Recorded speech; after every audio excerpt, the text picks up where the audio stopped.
Sierra, are you visiting your family again? I've lost count of how many times you've chosen your parents over your responsibilities as Brad's wife. You didn't visit us for Christmas last year, nor for Easter or the 4th of July before that. When exactly do you plan to come here? It's been years since you married Brad, and you haven't visited even once, not even once. What are you thinking? Do you even realize what your responsibilities are as my oldest son's wife? Hello, Natasha. I've mentioned this several times before, but let me reiterate. I only meet you on special occasions, weddings, funerals, and similar events. As far as I know, there haven't been any recent occasions that would necessitate my attendance. So no, I haven't had a reason to visit you guys yet for a while now. That's ridiculous!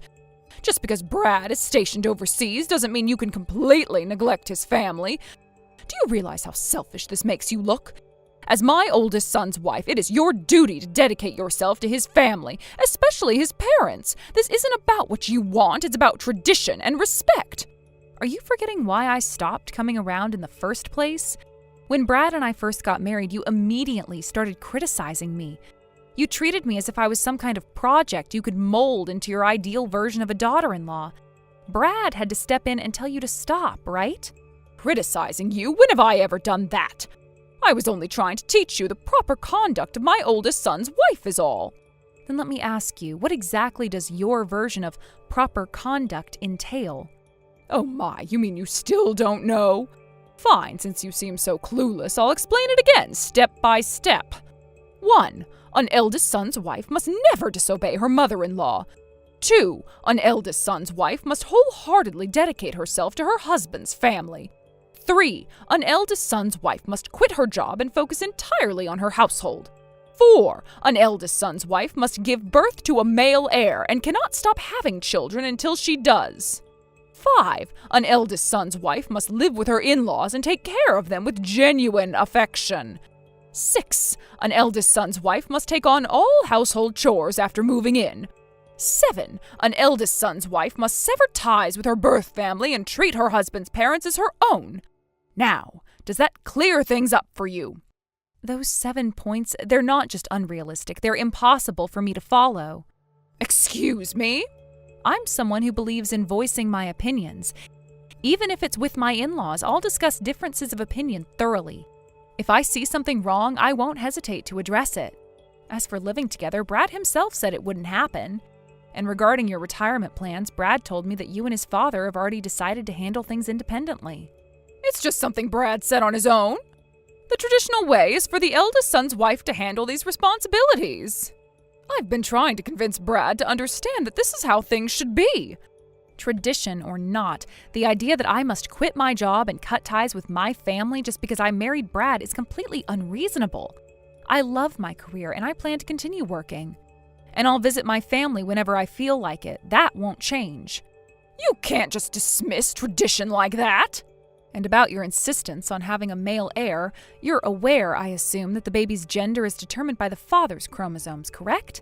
It's not something I can control. Also, gender selection isn't something amateurs should even consider. It's unrealistic and, frankly, absurd. Sierra, what kind of nonsense are you spouting? If you think you can silence me with these flimsy excuses, you're sorely mistaken. If you consider this nonsense, then what you're saying is nothing short of absurd. Excuse me? It's this unrealistic attitude of yours that makes what you're doing feel like in-law harassment. Harassment? Oh, don't be ridiculous. This isn't harassment, it's guidance. I'm doing my best to help you because you clearly don't understand what it means to be a proper daughter-in-law. And yet you have the audacity to reject my kindness, Sierra? Kindness, you say? Yes, kindness. You don't see how much effort I've put into this. It is heartbreaking and infuriating that my sincerity hasn't reached you. You need to understand something. A woman's role is to nurture and protect her household. Quit your job already and focus on your home. I am teaching you this because it's my duty as your senior. Every family is different, Natasha. Brad and I are building a household that reflects our values, not someone else's. How can you not understand this yet?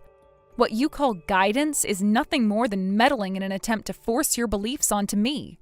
But you married into this family. As a member of this household, it's only natural for you to heed the advice of your seniors. I see. Well, let's talk about some practical matters. Practical matters? What now? Are you still going to defy me? First, let's talk about my job. Before I married Brad, I founded my own company and became its CEO. Wait, CEO? Yes, if I quit my job, that means shutting down my company. And if the company closes, what happens next? It's simple. My employees lose their jobs and their livelihoods. You're a CEO? Why haven't I heard about this before? I mentioned it when we first met, but you dismissed me, saying, "Stop talking about silly dreams and focus on being a proper wife." Even when I tried to explain, you interrupted me and lectured me about proper conduct. I was only trying to prepare you for your role in this family. Brad was so frustrated by your behavior that he told me, "You don't have to deal with my mother." Brad said that? In fact, he even suggested I block your contact information. But considering his overseas assignment, I kept the lines of communication open. Now, back to the point, do you still think I should quit my job? Well, I don't want your employees to suffer, but... So you understand my position? But I still think a woman should prioritize her family over her career. I can't abandon my company. Oh, I have an idea. You can keep the company running and focus on your home. What's your suggestion? Hand over your CEO position to Brad. Excuse me? If Brad takes over your role, you can finally focus on being a proper wife. That's not how it works. Our fields are entirely different. Brad is a quick learner. He can do it. Let's give it 2 months, train him, step down, and move in with us. This isn't realistic. Trust me, Brad can handle it. Natasha, do you hear yourself right now? Of course. Now let me call Brad and arrange his return. There's no need. Brad is here. What? He's right here with me. He has something to say to you. Listen carefully to what he has to say.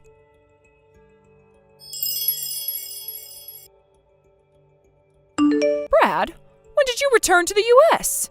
Yesterday. Yesterday? Goodness, why didn't you inform me beforehand? Do you have any idea how shocking it is to find out so suddenly? You could have at least sent me a message. It wasn't planned in advance, Mom. The return was a last-minute decision due to some personnel changes.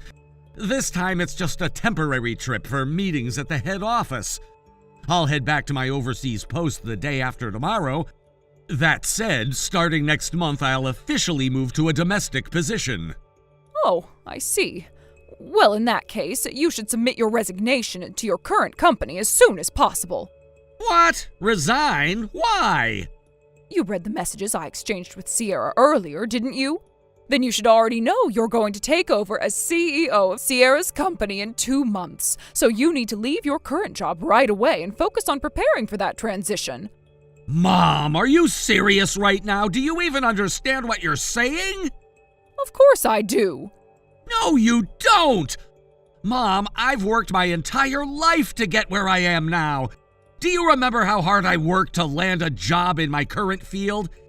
It's not just a job to me. It's something I've been passionate about for years.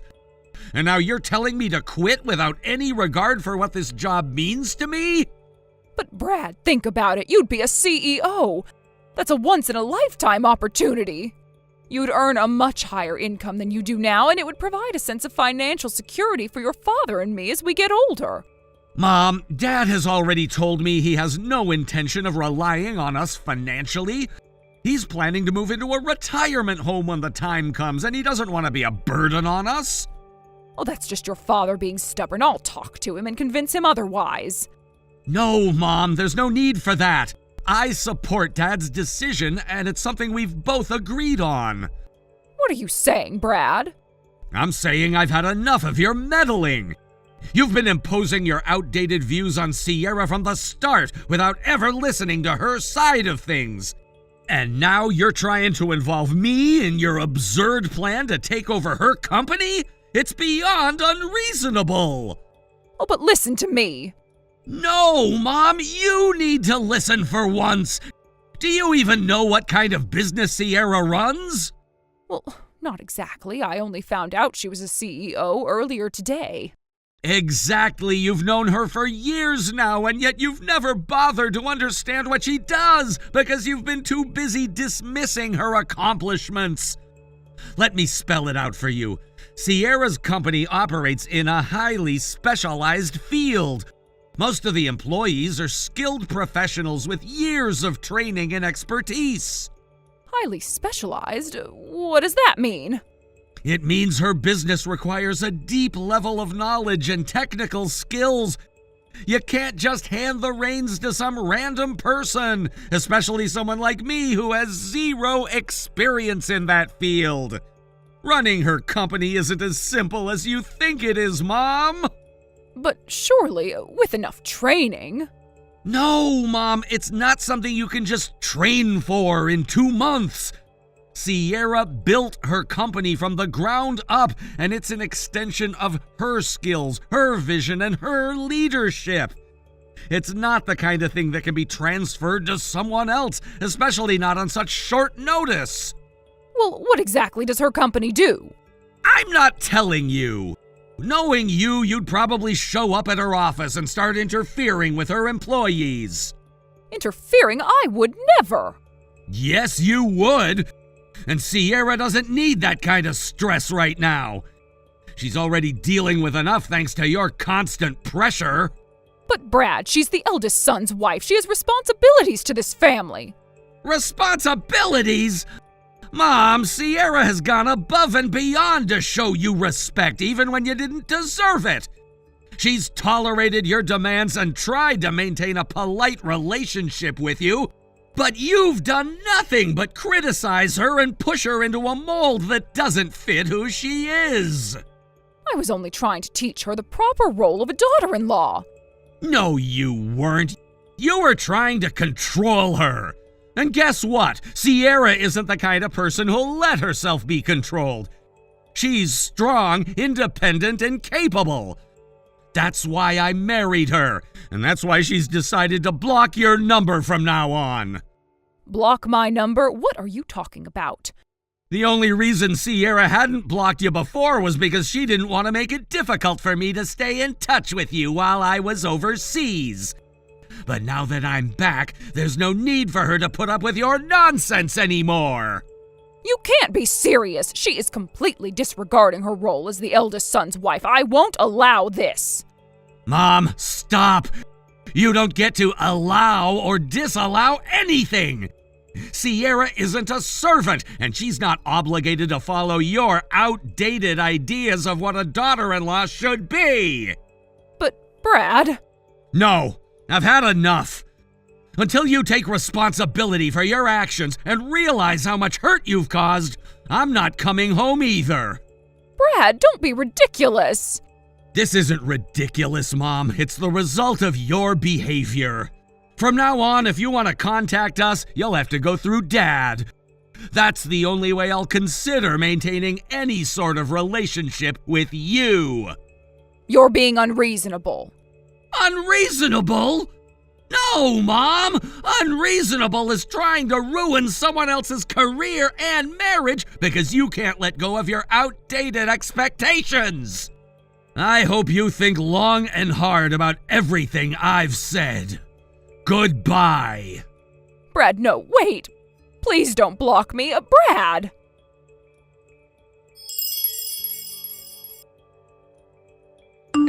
After Brad's report, my mother-in-law was scolded by my father-in-law. However, true to her nature, she refused to change her opinion and remained steadfast in her stance.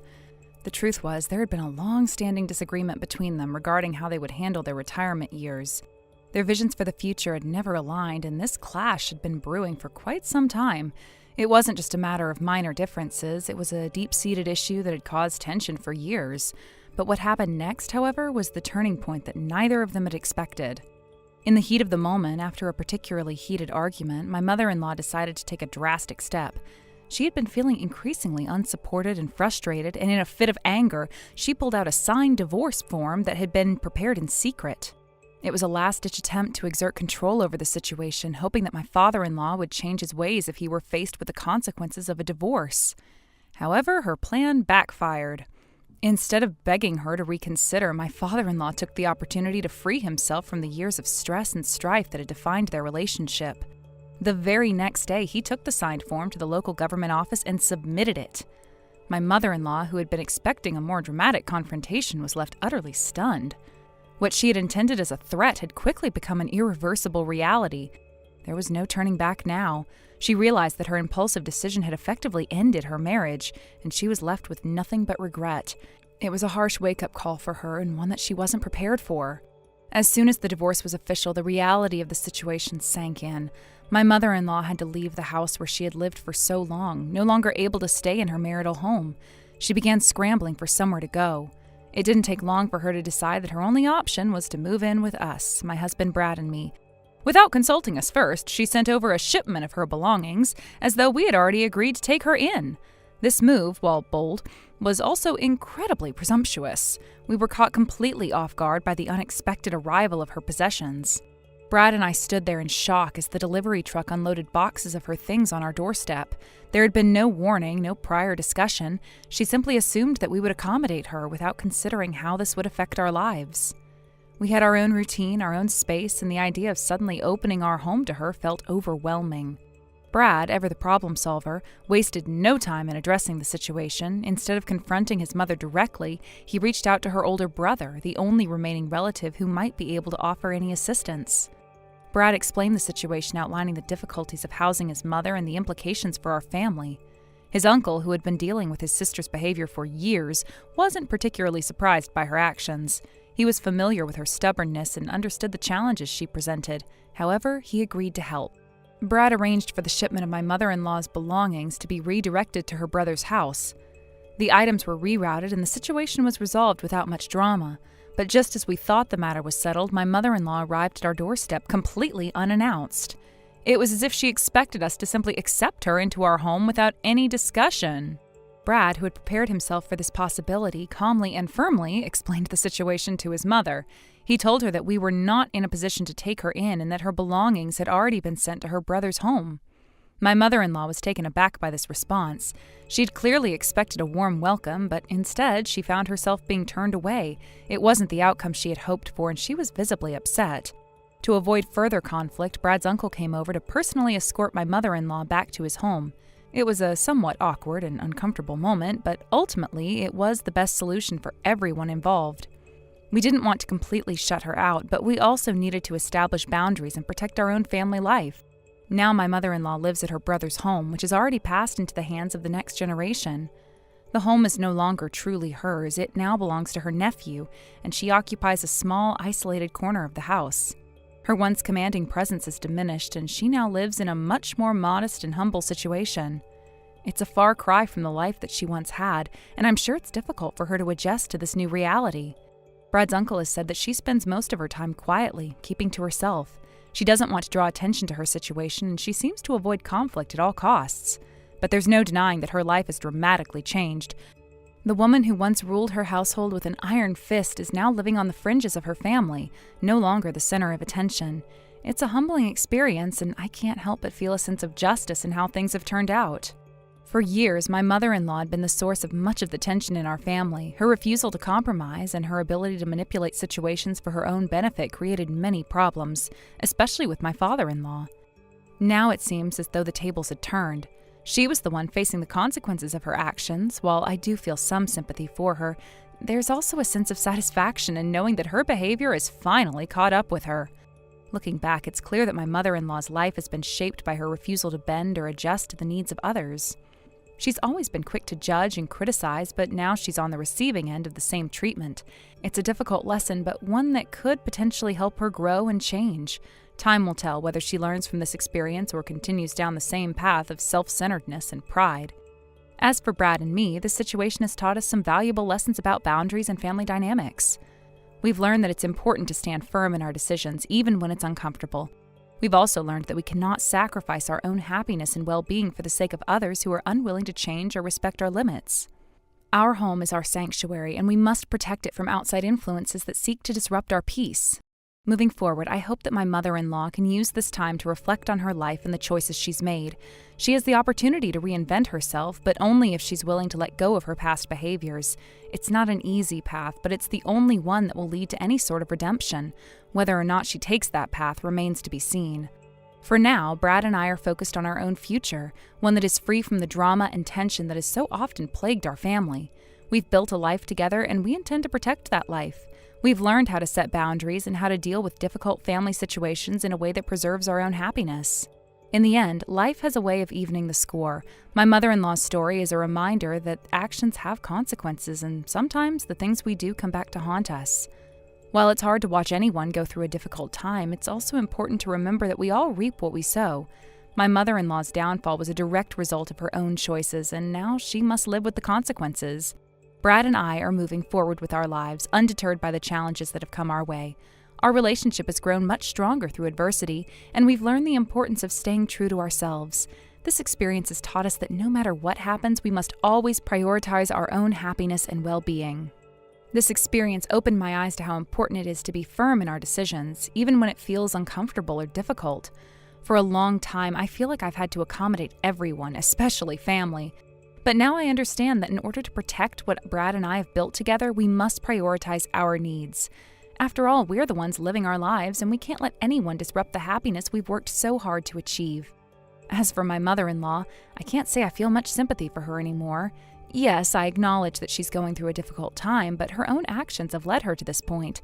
She spent so many years controlling situations and the people around her that it's no surprise that eventually everything started to unravel. Her world has been turned upside down, and now she must face the consequences of her own behavior. But as hard as it is to say, it's the only way she might learn. Brad and I are now stronger, more united than ever. We've learned that sometimes to move forward, you need to let go of the toxic elements in your life, even if they are family. It's a hard truth, but one that's been necessary for us. We're no longer afraid of confrontation, and we know that we must protect the life that we've built together.